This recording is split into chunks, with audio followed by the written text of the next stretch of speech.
Napoléon donc commence à remettre, donc il a remis au goût du jour l'esclavage, mais en Europe il y a des voix qui s'élèvent contre l'esclavage, des abolitionnistes, et les voix qui sont le plus entendues sont celles de l'abbé Grégoire et de l'abbé Raynald en France, donc des abbés catholiques qui sont opposés complètement à ce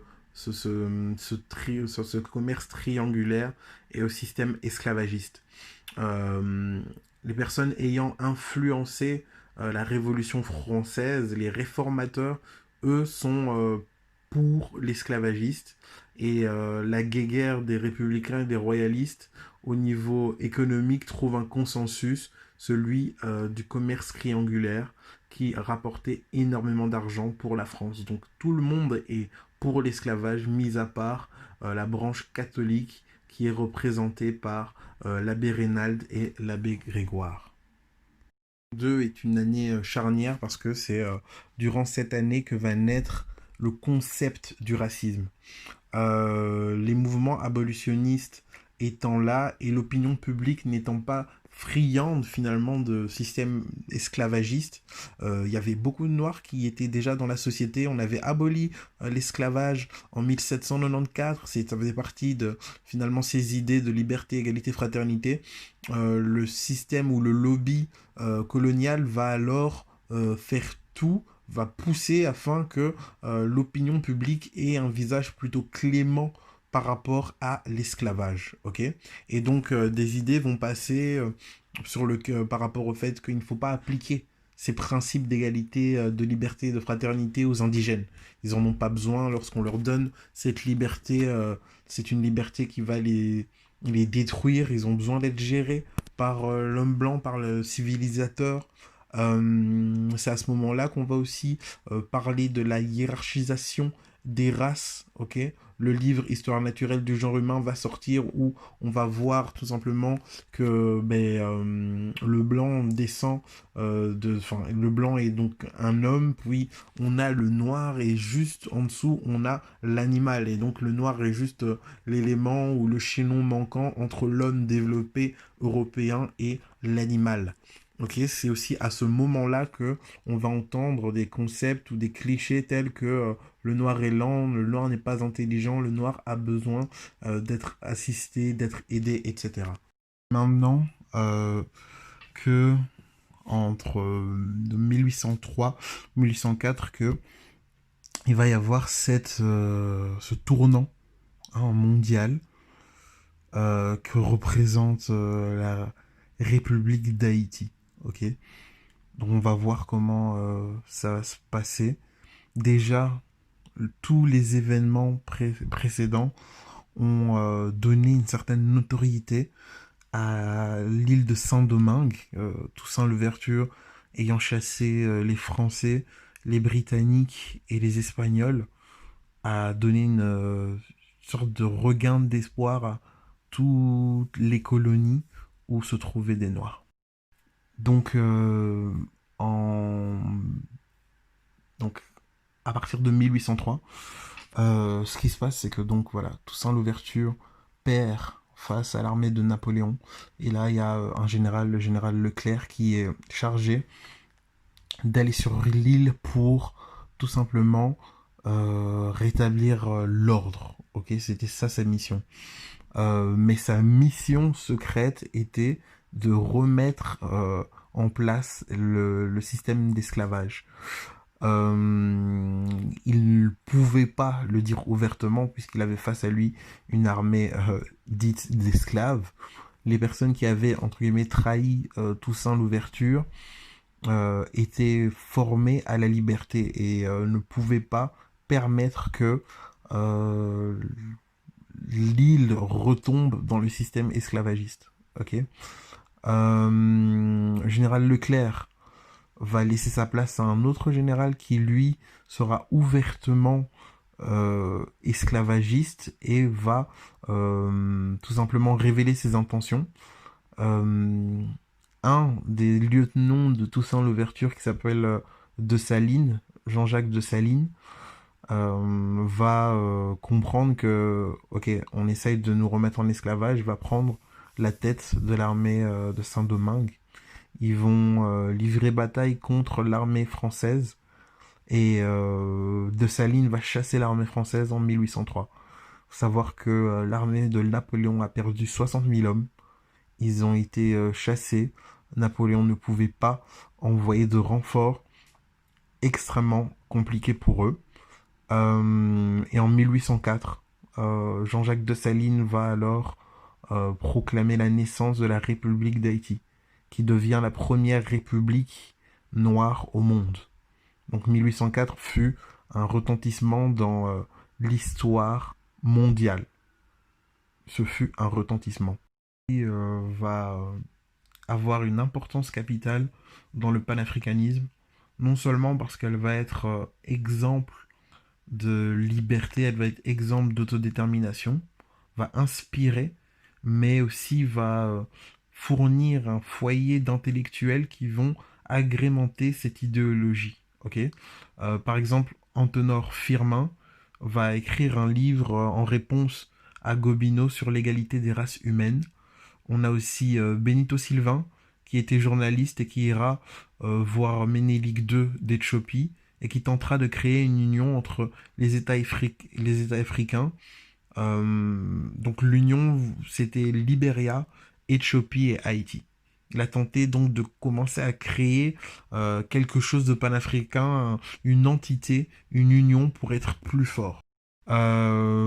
Aussi, un retentissement qui va avoir lieu en Europe.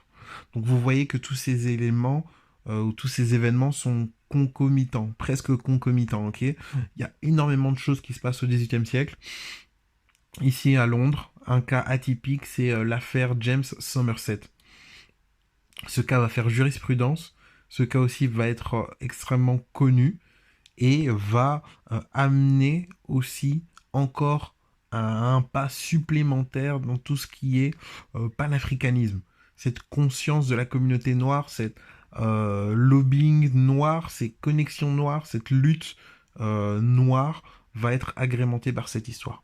De James Somerset, donc il est là, il est avec son maître, et avec son maître, il va en Angleterre, ok. Là, il fouille. Et en fait, il avait rencontré avant ça Granville Sharp, qui est un pionnier de l'abolitionnisme, un chrétien évangélique. Donc Granville Sharp l'épaule, lui explique son plan finalement de liberté, le baptise en tant que chrétien. Et donc le Somerset va fuir parce que il voulait plus de cette vie.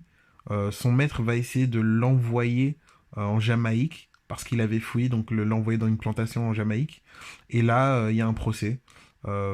Conseillé par Granville, James Somerset va saisir la cour.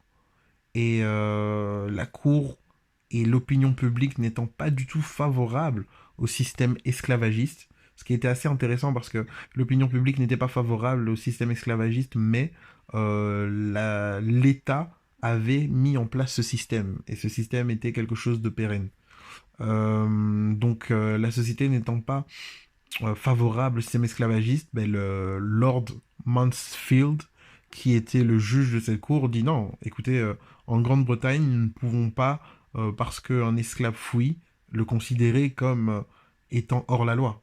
Donc voilà, l'esclavage est quelque chose d'extrêmement négatif, donc voilà, je considère que cette personne, donc James Somerset, a gagné et qu'il n'est pas obligé de partir dans la plantation en Jamaïque, il n'est pas obligé de retourner avec vous, monsieur, etc. Et en fait, ce cas a fait jurisprudence. Donc ça voulait dire que les Noirs qui étaient sur le sol de la Grande-Bretagne, quand ils fouillaient, n'étaient pas tenus de retourner chez leur maître. Et donc c'était la route de la liberté. Donc un cas extrêmement important.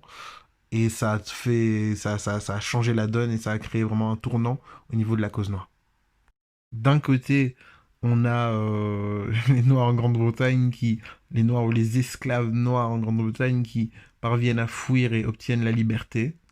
Et donc finalement, la Grande-Bretagne se retrouve avec une population noire qui grandit, hein, et elle se retrouve encore avec un problème noir. Vous vous rappelez que la Grande-Bretagne avait déjà déporté des populations noires libres en Écosse et au Canada.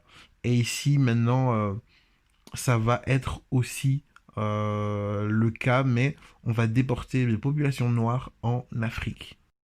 Par rapport à ce problème-là, on va créer un nouvel État, et cet État s'appellera la Sierra Leone. On va le créer en 1787. Et donc le premier, je dirais, envoi vers ce pays, ce nouvel État, ce sera une 400, finalement 400 noirs qu'on va envoyer là-bas et 60 prostituées blanches. C'était aussi un endroit où ben, on envoyait en exil les personnes, ok. Mais cette colonie, au fur et à mesure du temps, va devenir un fer de lance de la colonie africaine. Il y aura des écoles, il y aura des universités à Freetown, qui est la capitale.